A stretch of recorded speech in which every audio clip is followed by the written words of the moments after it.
Hi, so in the previous video we sort of introduced the idea of shocks and propagation mechanisms, and now in this one we're going to begin to get some intuition about the propagation mechanism of our real business cycle models.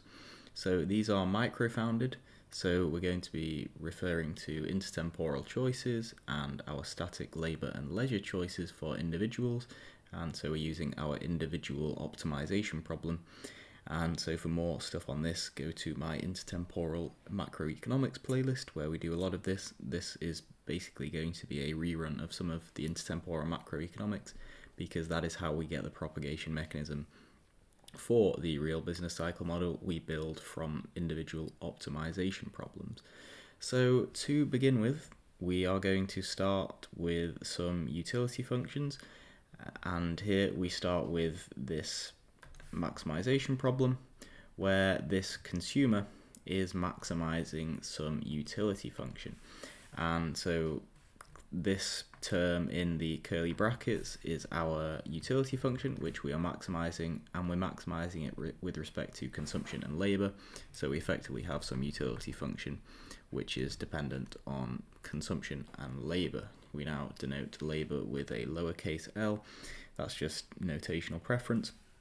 And so we often would have written our consumption and labour functions like this, with just u depending on C and L.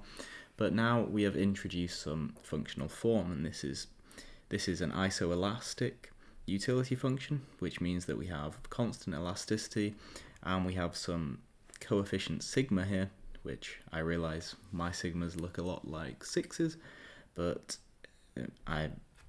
it works, I guess. It should be clear that this is a sigma just from context, and this sigma can be interpreted as some sort of risk aversion term, but that doesn't matter too much. The idea is that this gives us some constant elasticity in our model, so we choose this functional form as it simplifies quite nicely for us when we start to take derivatives, as we'll see.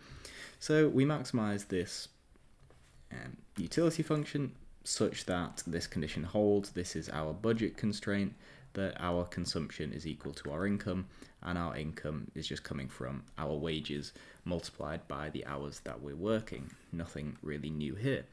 So we can set up our Lagrangian problem, which we denote by capital L. So this isn't labour, this is our Lagrangian. So we're maximizing our objective function, the utility function, and then we have our Lagrange multiplier lambda, and this is multiplying our constraint, our WL minus C. So simple Lagrangian, we take first order conditions, so we can differentiate with respect to consumption and differentiate with respect to labour.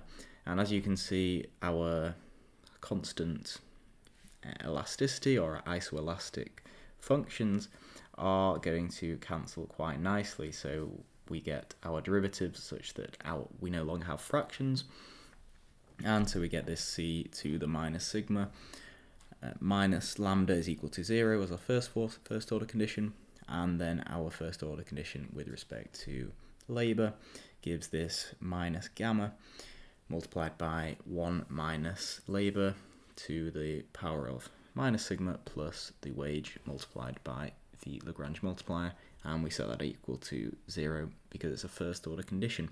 I probably should have mentioned that this gamma term is just kind of how we're weighting labour and consumption, the utility from these in our consumption function.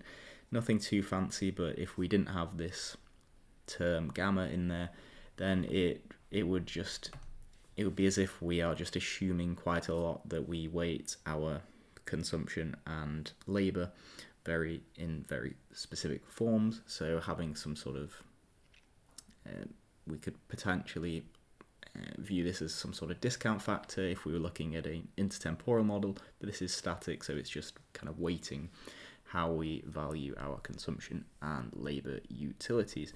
And you'll notice from the fact that we have a 1 minus L in this function that we have normalized our total time endowment to 1, and then as we subtract L from this, we are effectively saying that this is the amount of time we have left for leisure.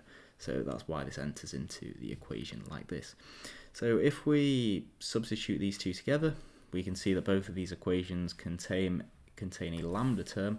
So we have a lambda in the labour one and a lambda in our consumption first order condition. We can substitute in for these lambdas and rearrange to get a function that no longer contains our Lagrange multiplier, and we can rearrange for this term in terms of our wage, or we can rearrange so that we have consumption in terms of our labour and our wage rate, our gamma and our sigma. So that's nice. It's just simple rearranging and substituting into each other to figure out these results. And now using this bottom result, this C is equal to, that's a thick pen. Using this result, we can substitute in our budget constraint. So a third first order condition that we could have taken up here, we could have had first order condition where we took the derivative of the Lagrangian with respect to the Lagrange multiplier, but we would have just got out the budget constraint again. So we can use the budget constraint to solve our constraint optimization problem, because we do need to use the constraint to be able to say something, and we substitute in for consumption so that we just get an equation in terms of labour. And now we can find what our optimal labour choice is. So what is our optimal labour choice? Well, we can rearrange this. So we rearrange just to get the L's on one side, because you can see we have an L here and an L there, so we need to isolate the L. And we get this interesting function out, which we get some labour in terms of our wage rate and in terms of our parameters in the model. So yeah, quite complicated, but what we can then do with this is we can get a labour elasticity. So that is what we mean by this term, labour elasticity. That is what this term is, and it's an elasticity with respect to the wage rate, which obviously varies and is endogenous to our model.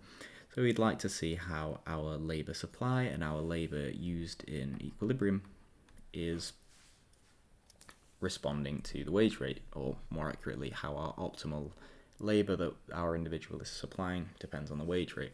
And our elasticity is defined as this term here. This is just a definition, so this could potentially have a triple equal sign here to say it's a definition. And so to find our elasticity, we just need to differentiate this term with respect to W, which is the first part, and then we just multiply it by our wage over labour, and then we can get our responsiveness of responsiveness of labour to the wage rate. So I do that. I'm not going to do this maths.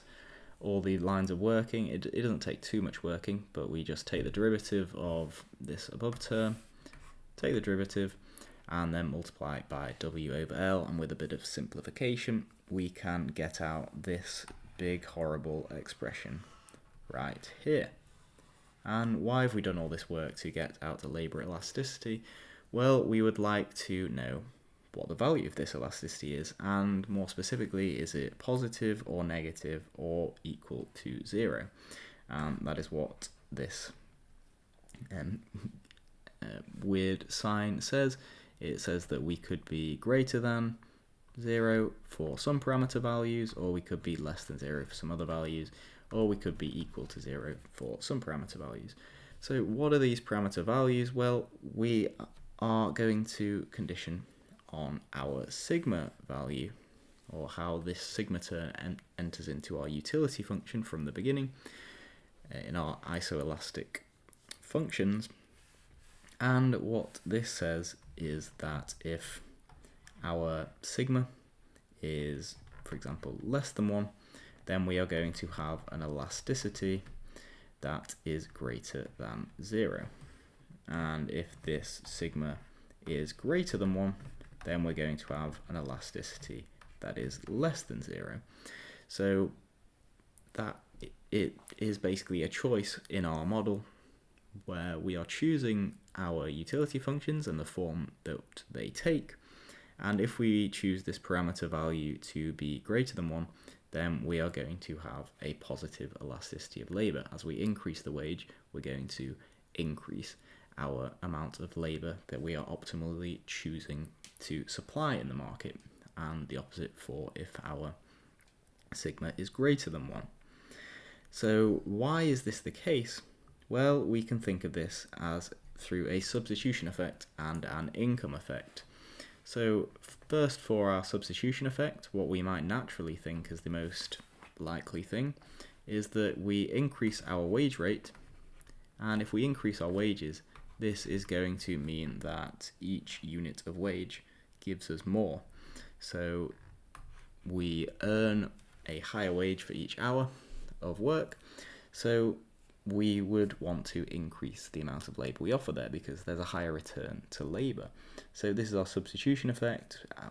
We get more wages for working, so we substitute into labour. We substitute our leisure into labour. So we have a time endowment of 1, and we decide to allocate more of that 1 time into labour than leisure. We substitute into it. But we also have an income effect, which says that as we increase the wage, we get richer because we are earning more for each unit of work we do. So this increases our income. We are now richer. And if we are rich, we are going to want to increase the amount of time we spend as leisure. We only have a finite amount of time. We've normalized that to 1 unit. So if we're very rich, we want to be spending that on leisure. We get utility out of leisure. So that's our income effect, where if we increase leisure, we are going to be decreasing the amount of work we're doing. So we have this trade-off. And so what we were saying above is that this parameter sigma is going to be determining which of these two effects dominates in our optimizing choice. So if we have a positive elasticity, that means increasing the wage is going to be causing us to increase the amount of labour that we supply. So that means that our substitution effect is dominating. So our substitution effect is dominating when this condition is true. Our sigma is less than 1. However, the opposite is true for the income effect, and if we have that our sigma is greater than 1, then we're going to have a negative elasticity of labour supply, and so this means the income effect is dominating. When we increase the wage, we are decreasing the amount of labour. So that's what our sigma term is basically representing in this scenario. It's our substitution effect and our income effect, and which one is more important. So you can imagine if you're a billionaire, then an increase in the wage isn't going to really have a massive substitution effect because you already have billions of pounds. So the income effect is going to be dominating for you, and you're just going to keep decreasing the amount of labour. So this can vary based on how much income we have. So that is the intuition there. And it is a case worth noting that if we have this sigma equal to 1, then our labour supply is completely independent of W. And this was the case that we noted here, where if sigma is equal to 1, then our elasticity is equal to 0. Our labour supply choice does not depend on the wage rate at all.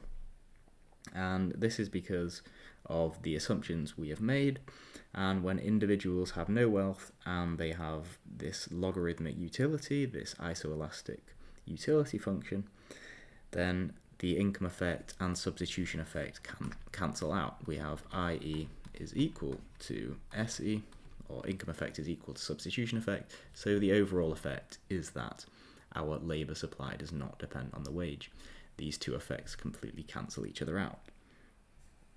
So that is some intuition of how this might propagate, But to make this a lot more concrete, we can now use this information to come up with a very simple example and see how this gives us a propagation mechanism in our real business cycle models. So let's assume some production function which says that our output is equal to this productivity parameter A multiplied by labour. We're not going to have any capital in our model just for simplicity. And so if we have this production function, y equals AL, then our firms are going to have a maximisation problem where they are maximising profits, and their profits are given by their output, which is AL, minus the costs of producing this output, which is the wage rate, multiplied by the amount of labour they are using. So the maximisation problem is very simple here, and they only have the labour input to production, so they're maximising with respect to this and nothing else.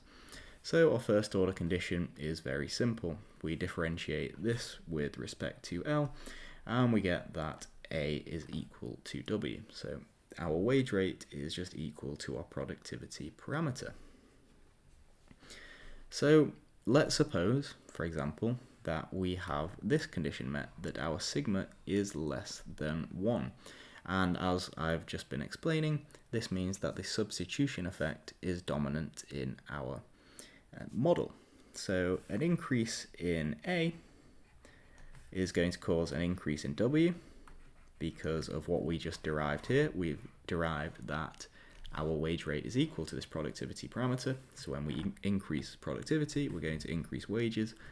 This will be true for most models, in fact. Increase in productivity means we increase our marginal product to labour, and so we're going to tend to increase wages in a perfectly competitive economy. But now we get into our propagation mechanism. This now implies that we increase our labour choice. And why does this imply that we increase our labour? It's because we have this condition that sigma is less than 1. So our substitution effect is dominating. So when we increase our wage, we are going, oh, this is incentivizing me to substitute leisure into labour.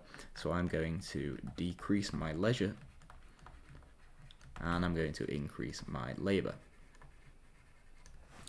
And so this increase in labour is then going to translate to an increase in output, because as we said, our output is given by y equals AL.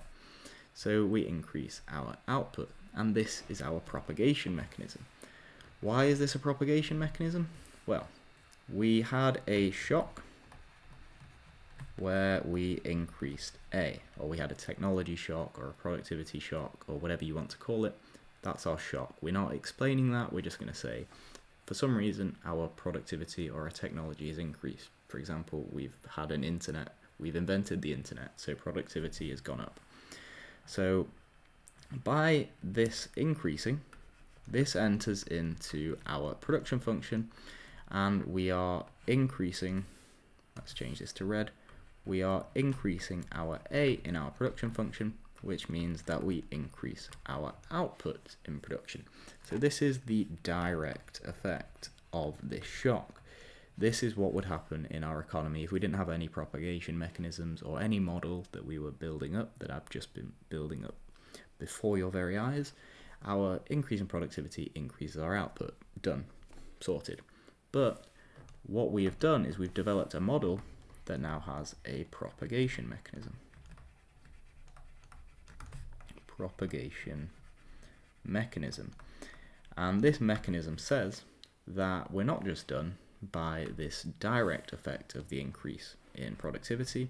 It says that we are going to also increase our wage, and from this indirect effect of increasing the wage, we're going to increase our labour, and then we're going to further increase output through this method.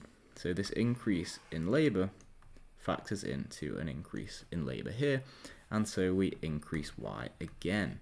And so this is our propagation mechanism. Our model gives an increase in output more than just the direct increase in output that's caused from the shock. And so our choice of parameters in our model is very important because, for example, imagine that we had chosen for this to be the case, that we have our sigma greater than 1, and so our income effect dominates.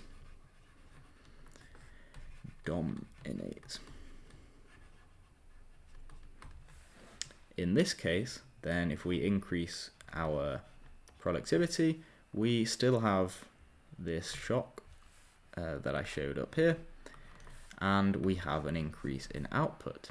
However, our propagation mechanism now says that this is going to cause an increase in wage, but we're going to decrease our labor supply because we have an income effect that says we have everyone in our economy has higher wages, so they're richer, so now they want to increase their leisure and decrease their labor.